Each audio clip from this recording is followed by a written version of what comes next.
Welcome to SF Commercial Property Conversations with Bruce Bean, where Bay Area investments meet expert insights.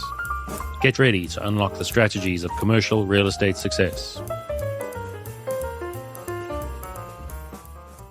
So today we have David Friedman on from San Bernardino. He and his father work together on owning and managing property. So David, it's great to have you today.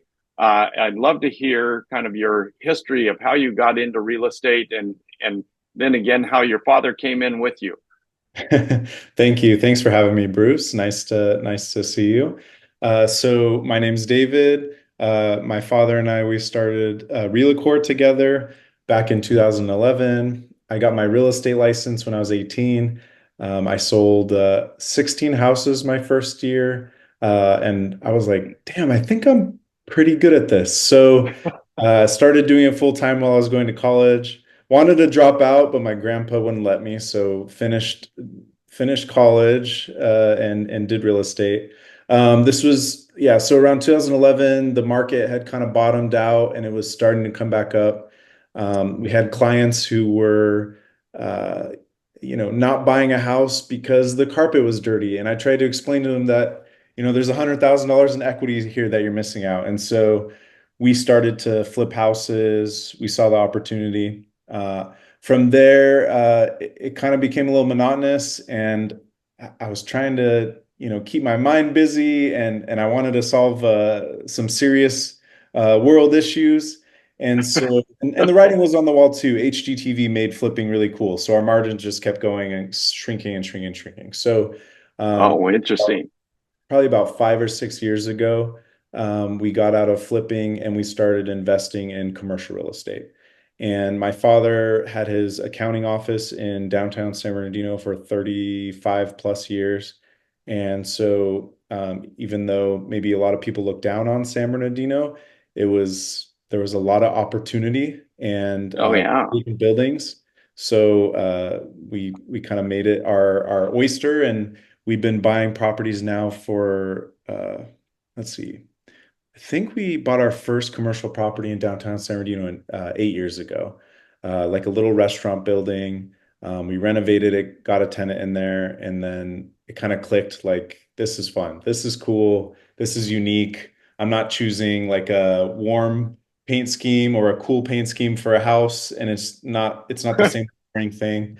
And so I just kind of like dived into the world of retail commercial real estate. And now we own about 75 units of commercial real estate. We're doing our first ground up development this year, own a Hawaiian Grill, a drive-through in San Bernardino.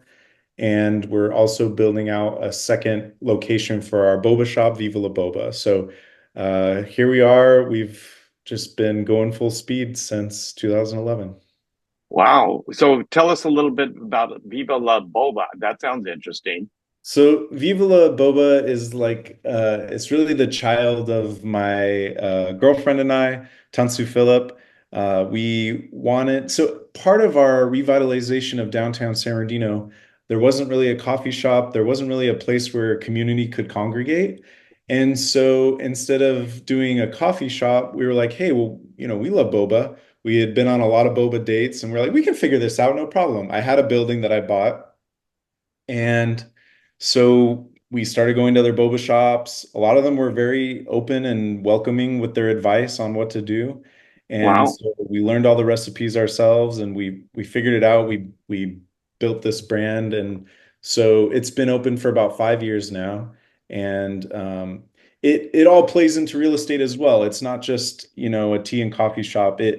We now have a tenant in tow every time we go and buy a building. We have a tea and coffee shop that we can develop a space for. And the essentially, besides being a place for the community to gather, which was important to us, essentially it helps us to bring in other tenants. It starts to shift the communities or the identity of that area, and people can like see their business opening next to it. And so it's been this business a catalyst of change for us, for downtown San Bernardino and for some of our other spaces too. So Well, I think that's an important lesson for listeners is that, hey, areas that you think maybe aren't all that great may have incredible opportunities, and you just have to know the market well enough and kind of see the future. And in this case, have a tenant that you can kind of bring along with you to kind of revitalize a particular area. Yeah, we So had I no think that's idea. critical. We had no idea if it was going to work, and we have no experience in the restaurant or food beverage industry. So we've been kind of, just playing it by the seat of our pants. So we've definitely had our struggles, but somehow we make it through, and we keep growing and expanding. So I can't complain. No, that's fantastic. So, the boba shops up here, there were, times when they would just have lines out the door. So it's an incredible business to have if it works. So, Yeah, uh, absolutely. yeah. So it goes through cycles, ups and down, but if you know how to make it work, it's all great.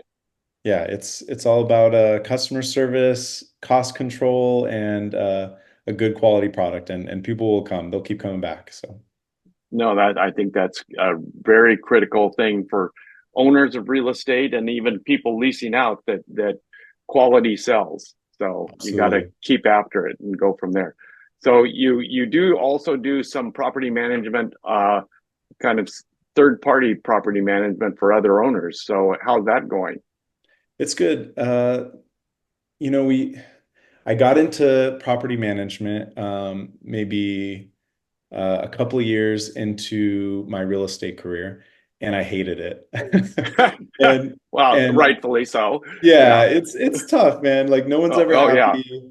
You can do something right, and the best you'll get is like a okay, So it's tough, and I think we went about it the wrong way, and we didn't have the right people in place. We didn't have the right resources. We didn't have the experience, so we were taking on really bad properties, and we just, you know, we weren't really like screening our landlords, and we were taking pretty much anything anyone needed to rent out. And so it became like all these landlords that were having problems with the property, like maintenance and bad tenants, they were calling us and we were taking them on, and it just became mayhem. So we dropped it, and as we ourselves grew, we kind of figured out, hey, this is what a good landlord looks like.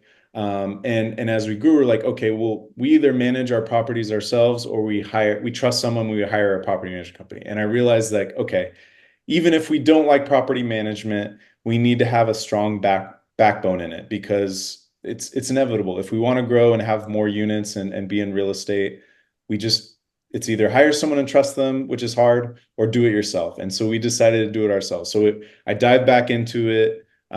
We have a really good system. We're very picky about who we take on as a client. We look for landlords who are willing to spend money to fix a problem. Obviously, not exorbitant amounts, or reasonable amount, but people who aren't just like letting their property fall apart.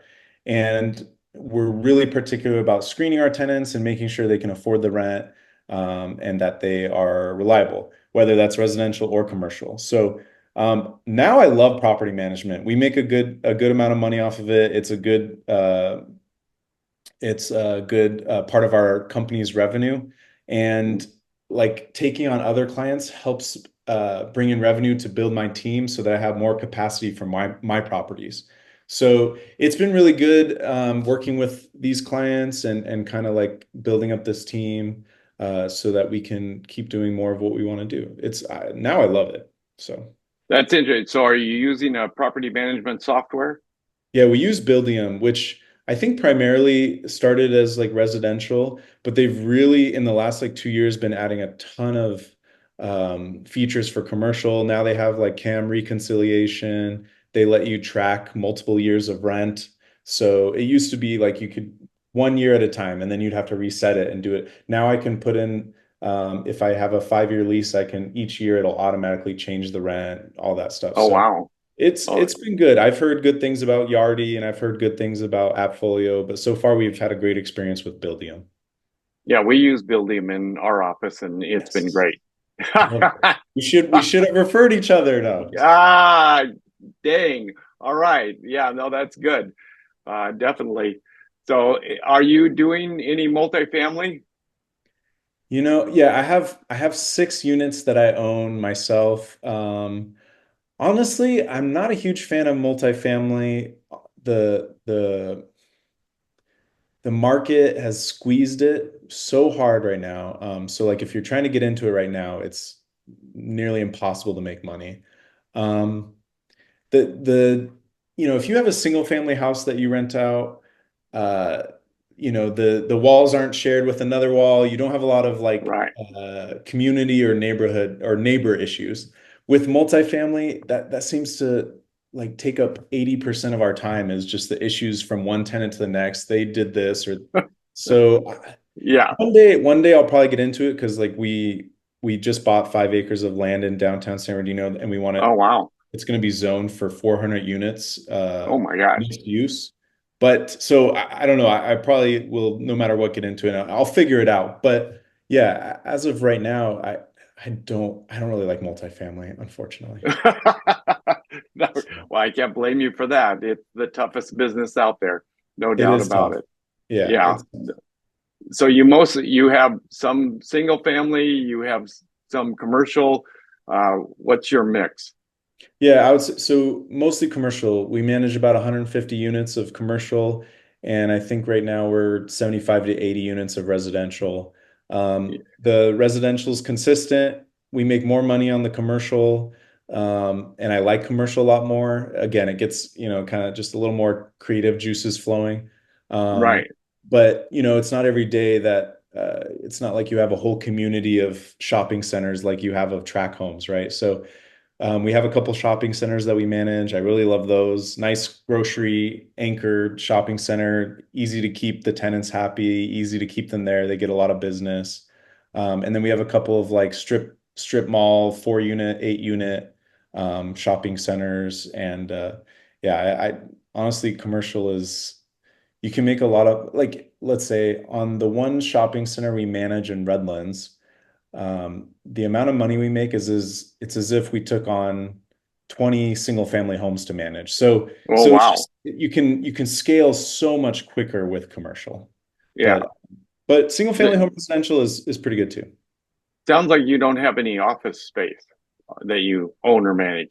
Actually, I own about 27,000 square feet of office. Oh, oh, wow. Where I have my business, I rent out other offices next to me, and then we just bought a mixed use building that's 8 units of retail on the ground floor, and then 17,000 square feet of office above.